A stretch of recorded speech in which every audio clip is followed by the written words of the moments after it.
The wind howled across the desolate plains, a sound so lonely it seemed to echo through the bones of the earth.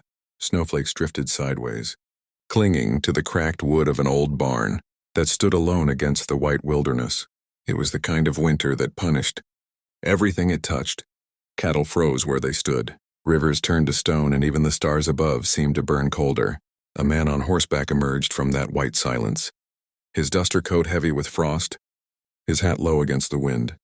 He was tall, broad-shouldered, and rode like a man who'd spent more years in the saddle than on solid ground. His name was Calder Boone, a rancher known across 3 counties not for his wealth, but for his quiet, steady kind of decency. He'd lost his wife 2 winters ago, and since then, folks said he barely spoke 10 words a day. But tonight fate was fixing to make him talk again. Calder had been out searching for a lost calf.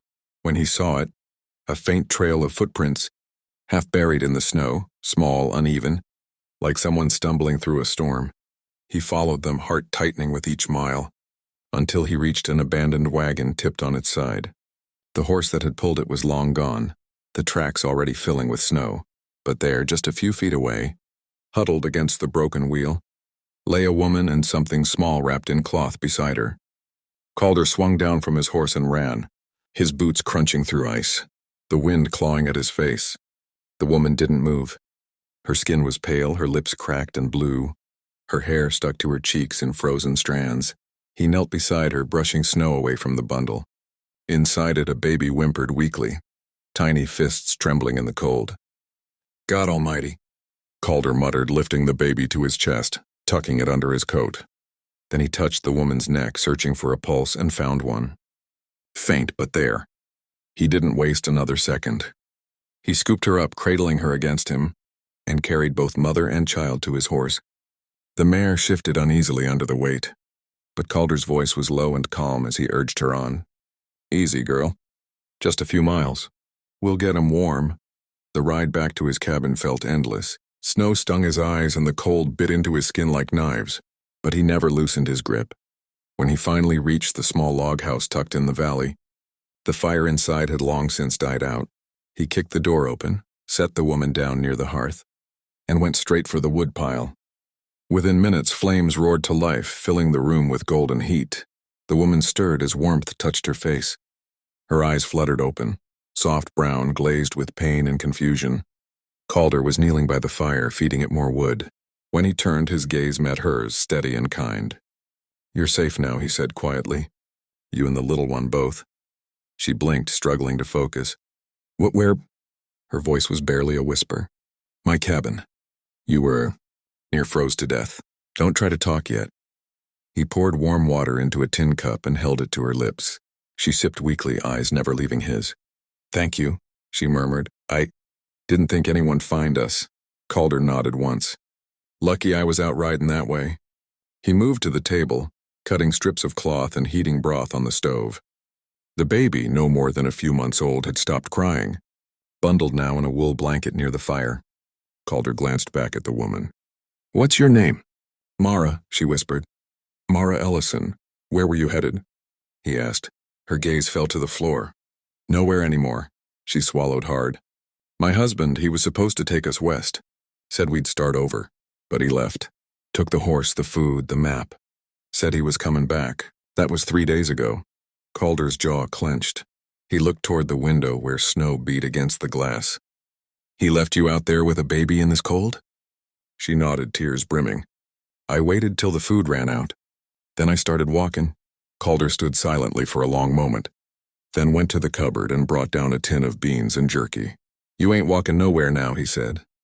"You'll stay here till you're strong again." She looked at him, eyes trembling with a mix of fear and shame. "Sir, I don't want to be a burden." "You ain't," he said simply. "You're alive. That's all that matters right now." The storm raged on through the night, but inside that little cabin, time seemed to slow. Calder tended to the fire, changed the baby's blankets, and helped Mara sip broth until color began to return to her face. When the child whimpered again, she reached for him, but her arms were too weak to hold steady. Calder gently took the baby instead, rocking him with surprising ease. "You got a name for this little fella?" he asked. "Samuel," she whispered. "After my father." Calder smiled faintly. "Good name." The baby's cries softened. For a while, the only sound was the fire crackling and the wind sighing outside. Then, as if something inside her had broken loose, Mara began to cry quietly at first, then uncontrollably, burying her face in her hands. Calder didn't speak. He just sat there holding the baby, letting her grieve in peace. He knew that kind of pain, the kind that came from losing everything you'd built your world around. When her sobs finally faded to sniffles, she looked up and whispered, "No one wants me, sir, but I can nurse the baby." Her words hung in the air, fragile and desperate. Calder looked at her, really looked, and saw the exhaustion, the hunger, the fear. Then he leaned forward, voice low and steady as thunder before rain. "You're wanted here," he said, "and you'll never be left out in the cold again." The words struck her like warmth after frostbite. She blinked through tears, unable to believe him. But Calder meant every word. He made her a bed by the fire and stayed up most of the night, watching over both of them. When dawn came, the world outside was buried in white, but inside life had started to breathe again. Mara awoke to the smell of coffee and wood smoke, and for the first time in months she felt safe. Calder had built a small fire in the stove, his hands rough and steady as he worked. "You'll need strength," he said, handing her a plate of eggs and bread. "Storm's not letting up yet. You've done too much already," she said softly. "I don't even know how to repay you." He shrugged. "You don't. Folks help each other out here or they don't make it." As the day went on, she began to move around more, though every step cost her effort. She fed Samuel, rocked him, and hummed a tune so soft it could have been a prayer. Calder watched from the doorway, silent. He'd forgotten what a home sounded like. The gentle cooing, the sound of a woman's voice, mingling with firelight. It stirred something in him, he thought. Had died with his wife. That evening, he went out to check the fence line. The cold hit hard again, and by the time he returned, his coat was stiff with frost. But as soon as he opened the door, warmth rushed over him along with the smell of stew. Mara was by the stove stirring a pot. She looked up, shyly smiling. "Thought I'd try to make supper," she said. Calder blinked in surprise. "You didn't have to." "I wanted to," she replied. "You saved us. Least I can do is keep your kitchen from freezing over." He chuckled softly, removing his hat. "Can't argue with that." They ate together in quiet comfort.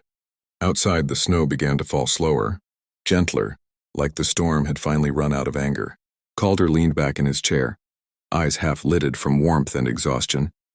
"Where'll you go when spring comes?" he asked finally. Mara looked down at her bowl, thinking. "I don't know," she said. "There's no one left to go to. I thought maybe I'd find work somewhere. Maybe at a ranch. I can cook, so nurse." Calder studied her face, the strength beneath the softness. "You'll find your place," he said quietly. Then almost under his breath, "Maybe you already have." That night, after the baby had been put to sleep and the fire burned low, Mara sat staring at the flames, lost in thought.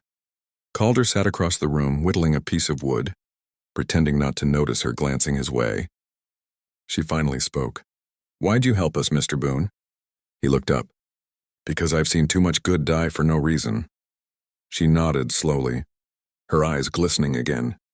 "You must have lost someone." "A long time ago," he said. "She loved this place.